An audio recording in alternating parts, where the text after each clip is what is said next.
Hi everyone and welcome back to my channel. I've had to do a voiceover today because me being the dumb person I am, didn't realise that my microphone wasn't switched on throughout this entire recording process.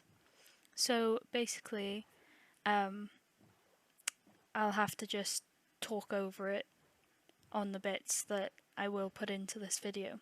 It was quite a long video, it's like an hour and 20 minutes total without cutting. But yeah, I started here because I found a treasure map on a shipwreck because I was out exploring the seven seas, as you do. Me being a bit adventurous, so I was just going to fetch whatever treasure there was. And to be honest, this is the first map I've ever found, so I was really confused as to how to find, like, where I'm meant to be for the treasure.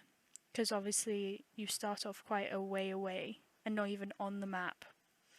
But I got there and yeah, I just went down and grabbed the treasure as you do.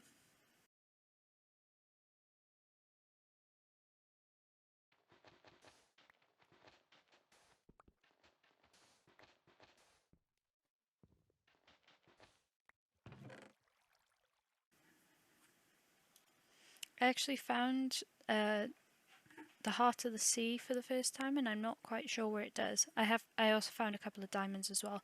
Also, have you noticed how hard it is to find diamonds now in the 1.17 edition? Because I was looking for ages and I just couldn't find any. I went mining. I'll probably have to explore the caves, see if I can find any more, or just look for more shipwrecks, to be honest. But yeah, if you know what the heart of the sea is for, I'll probably do my own research, but like, any help is welcome and appreciated.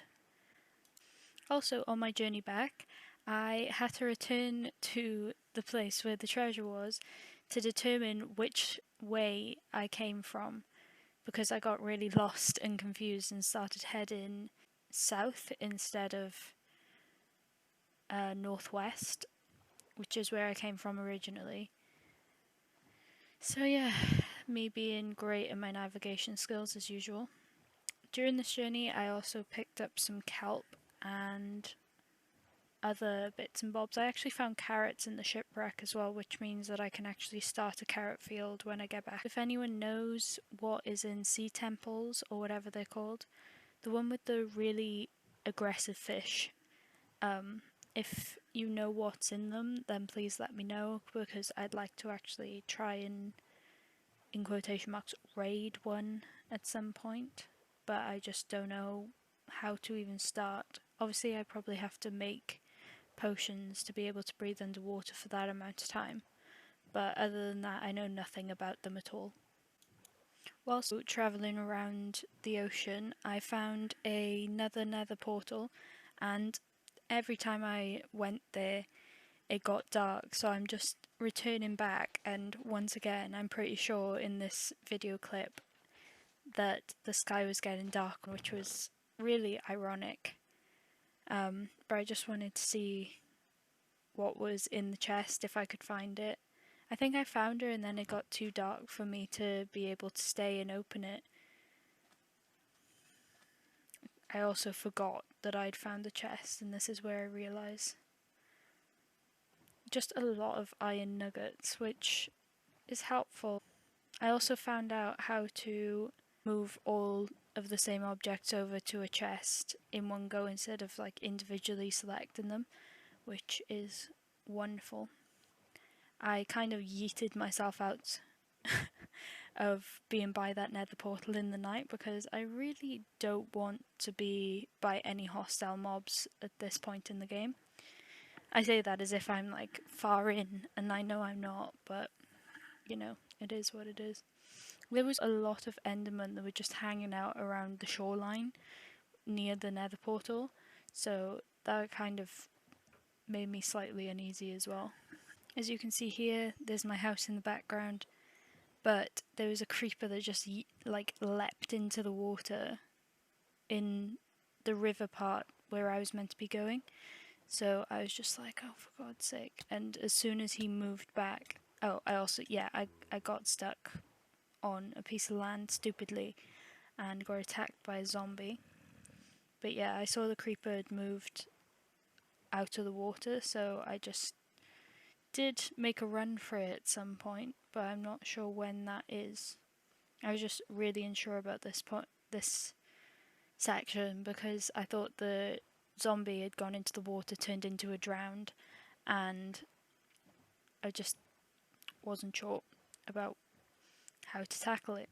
So I'm pretty sure that this is me just making a big run for it, giving the banking a wide berth so that didn't happen again, zooming past the creeper that I saw, and just basically making a run for it up to my house where there was enough light for mobs not to spawn. Also, the skeleton scared the hell out of me because he started shooting arrows, so I was just absolutely throwing myself at my house.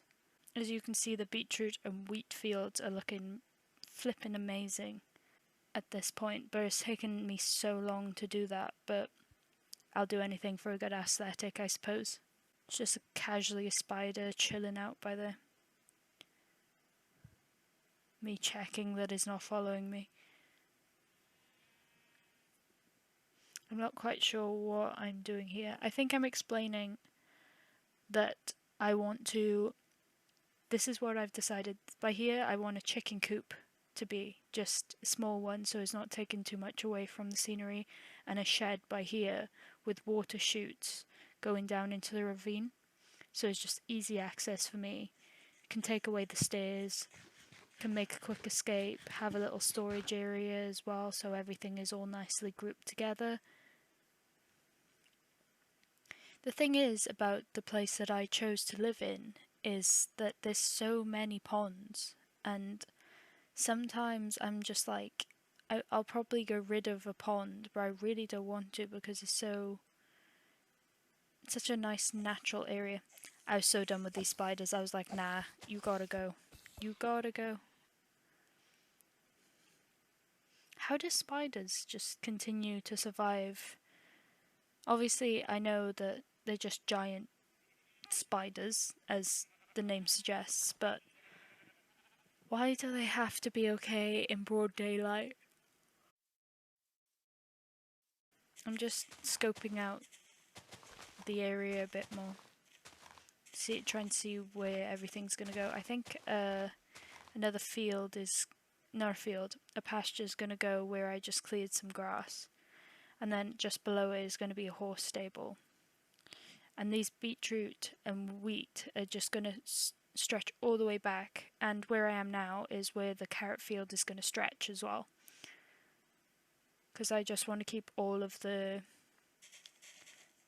produce together basically. But they're going to make such nice fields, I think, that are just going to be really nice to the eye. All this grass really annoys me, so I was like, yeah, nah, getting rid of it. At this moment in time, I kind of wanted to go back down to the ravine because I'm basically lacking in having iron in my household, so I just wanted to go grab some and also explore the dark parts of the cave now that mobs actually can spawn. So I was just lighting everything up a bit better, checking all the corners.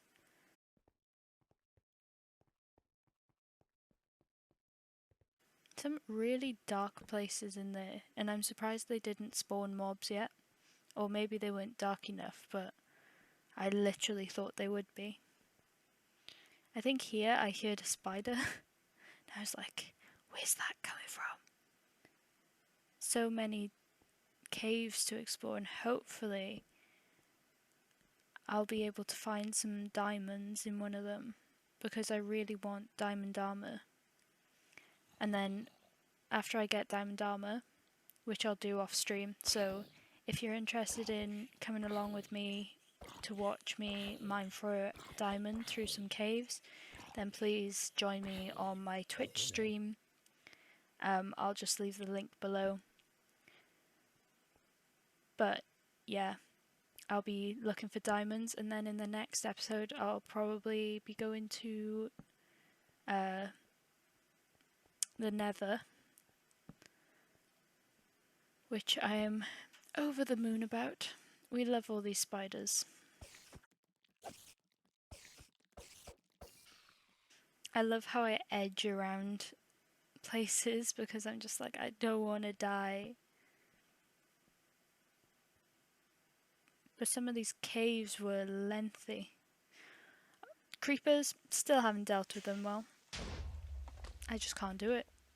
Like, my abilities with the controls are still so trash that I can't even dodge myself out of the way of a creeper. So if this was on, you know, a level or a difficulty that mobs can actually seriously harm you, I'd probably be dead a long time ago. Why didn't I light that up? I should have lit that up because I feel like mobs could spawn in that dark area. Me just running. I was checking for that other cave which just found, but I was like, yeah, I'm leaving that for now because it's not my problem at the moment. Me looking out for the spider that I heard earlier because didn't find it in that cave. Probably up there. But I've lit up there, so that doesn't really make sense. Or down there. There's so many caves in this ravine that I haven't explored.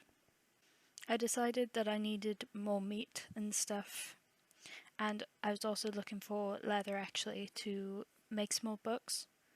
So I spotted a cow down by what looked to be a cave, checking the area, scoping it out as you do, checking the trees in case any mobs were there.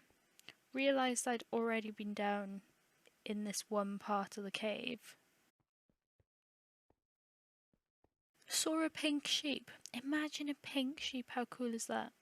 Realised that it is not actually a cave, it is literally just a little hole underground that serves absolutely no point, so I'll be covering all of this up to make better land to use. This cow was pretty fast, having the zoomies round. Didn't actually drop leather, so all of that had gone to waste. I was wondering what to do about the sheep because the sheep looked hella cool. Having a pink, they said coat. It is a coat. It's still a coat even if it's wool. Not quite sure. Another cave down there that I didn't want to explore just yet.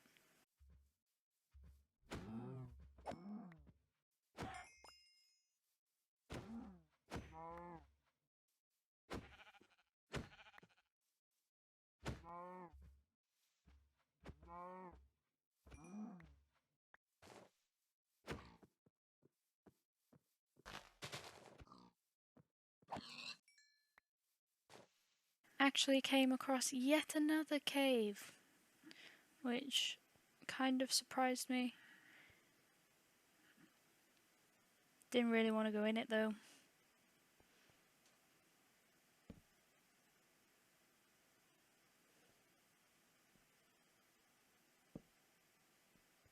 Checking. I'm so weary when it comes to this kind of stuff.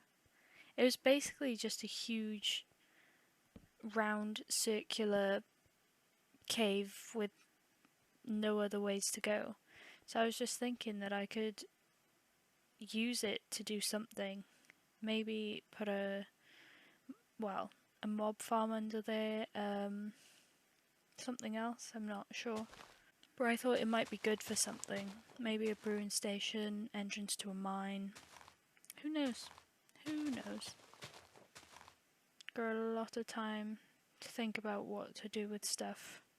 I decided that I wanted to have a beehive over by my house. So that's what I had to think about as well. Like how to build a beehive, how to get the bees out of their original bee's nest, where to put the hive, how it's going to work, how to harvest it. Can we just appreciate how lovely the beetroot field looks? Like, it looks so green and it gives me life.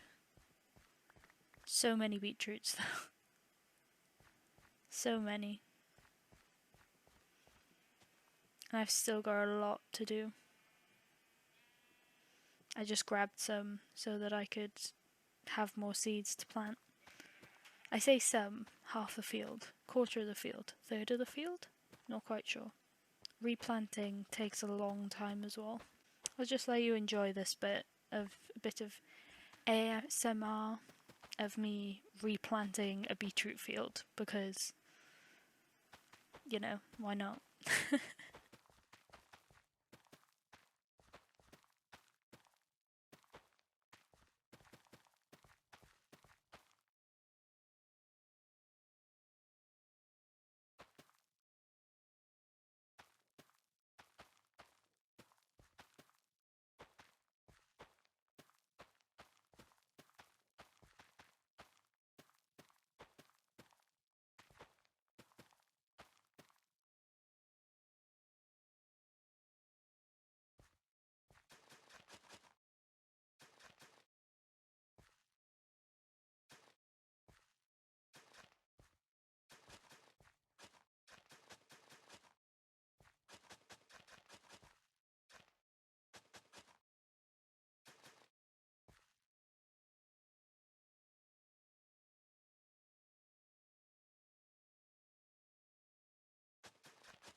Okay, so after some extensive research on how to get the honeycomb from the bee's nest and how to actually bring them over into a new hive, I started preparing to do that. Not sure how great it'll work, but I'll give it a go. Obviously, if it was just if I wanted to just keep the bee's nest and move the bee's nest, I'd have to have a silk touch on my pickaxe, but I don't, so this is the next best thing. So I'm just making some books, cooking my meat at the moment, just chilling, wondering how I'm going to pull this off. And this is where I found out that I needed to cut down another tree for more wood in order to build a campfire.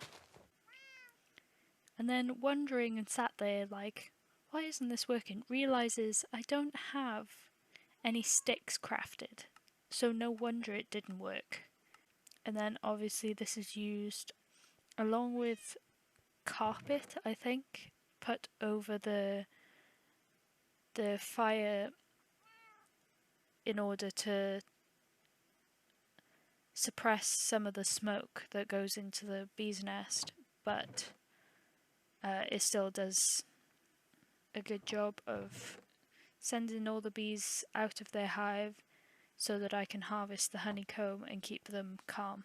Bee nest was difficult enough because you know what my navigational skills are like.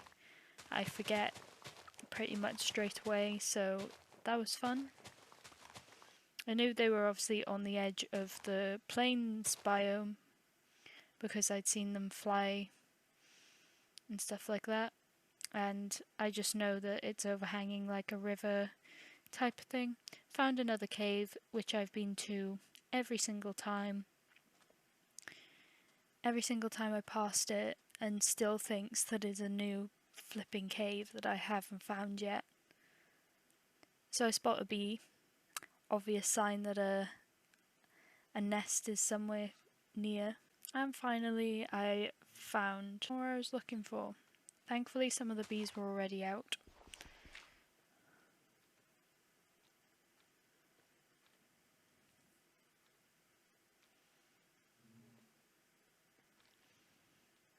I was kind of nervous that I was going to get stung, so I wasn't sure what was going to happen, but I also had to first check whether there was enough honey in there to harvest for the new beehive, and thankfully there was. So I quickly harvested it, waited for all the bees to obviously leave the nest,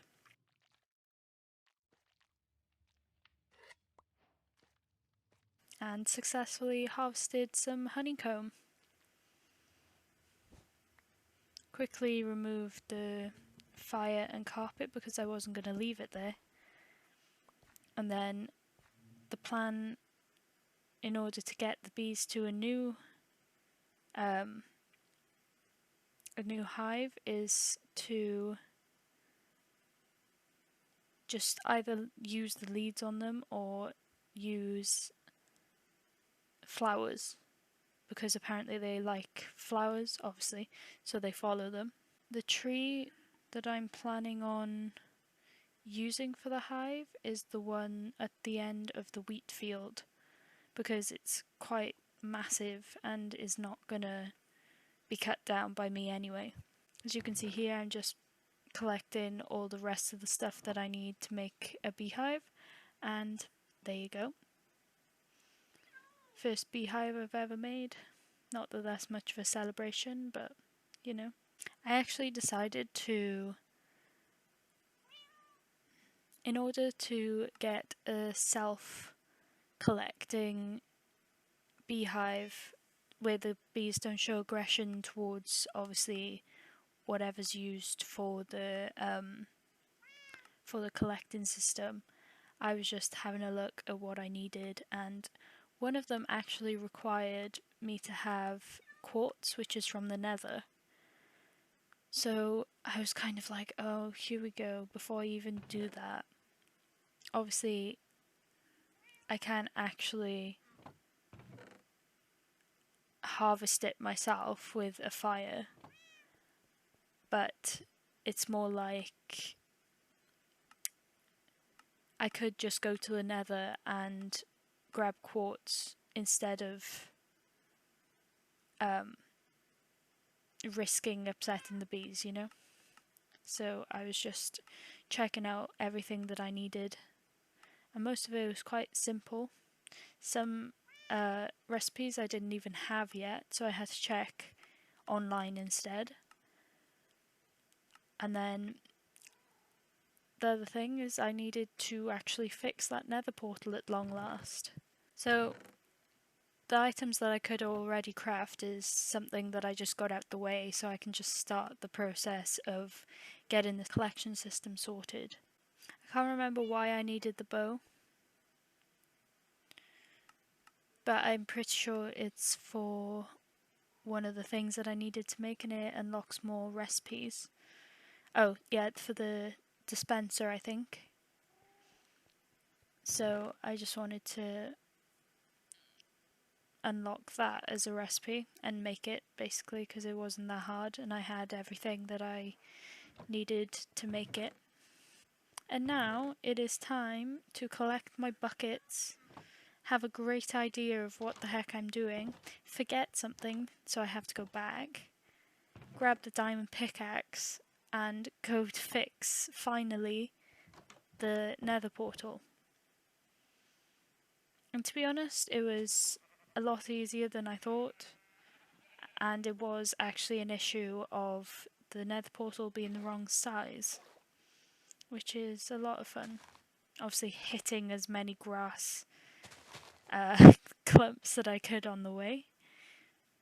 As usual, what do you expect from me these days? But I needed obviously more obsidian. So I had a brilliant idea. You know, why doesn't this lava pond come in handy? And just to be safe, I'll just turn most of it into obsidian so that I won't get burnt harvesting it. And you'd think it was that easy, wouldn't you? You really would. So I was very cautious. Got the first one. No problem. No lava even underneath it, as you'll see in a second. I thought, oh great, all of them are going to be like this. Was happy. Thought better of it just in case. Collected the second one.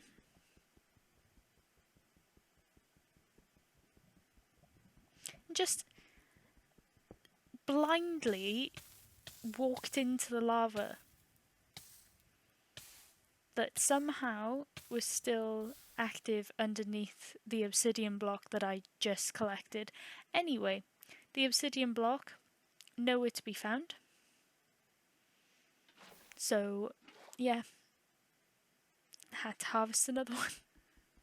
Why am I like this? Someone tell me, please.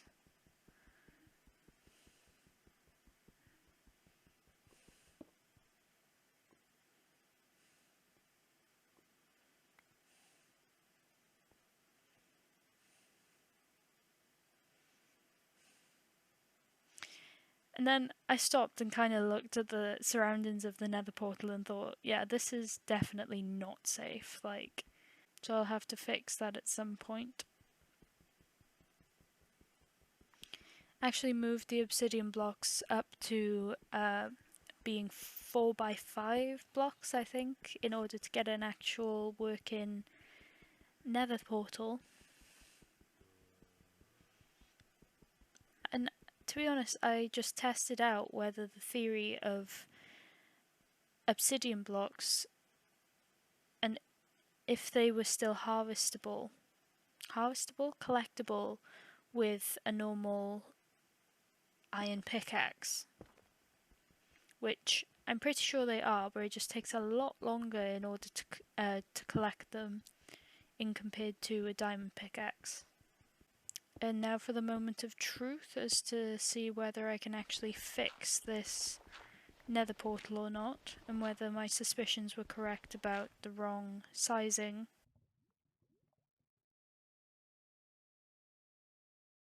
Use the flint and perfect. We've actually got ourselves a working nether portal now. So I'm very happy about that. And in the next episode I'll be making sure that I go and get the stuff that I need in order to be able to get a working collecting system on the beehive. Don't like all this lava that's just open and free around the nether portal, so I was just cleaning it up, finally harvesting the gold block as well, and all of these magma blocks, I think they are. Not quite sure of a use for them yet, but we will see. Maybe I'll give another mob spawner collector thing a go at some point. Forgot that you can actually burn yourself on magma blocks, so well done to me for that.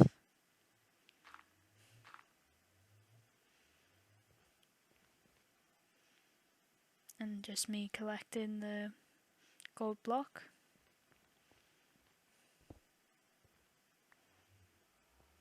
Thing is, what doesn't make sense about this, and I know like shouldn't be questioned in Minecraft, seeing as like it's not the most realistic anyway, but the fact that you can carry magma blocks in your pocket without burning yourself, but if you stand on them, you burn yourself. Someone explain that one to me, please, like the logic behind that. Anyway, we got ourselves a working nether portal.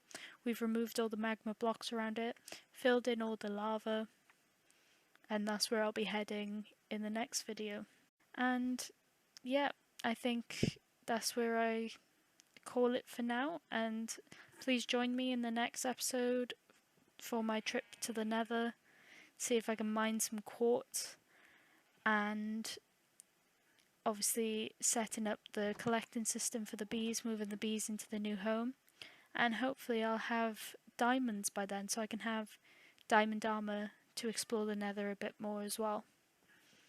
So thank you very much for watching. Please like and subscribe to my channel to follow my journey on my completion of Minecraft eventually.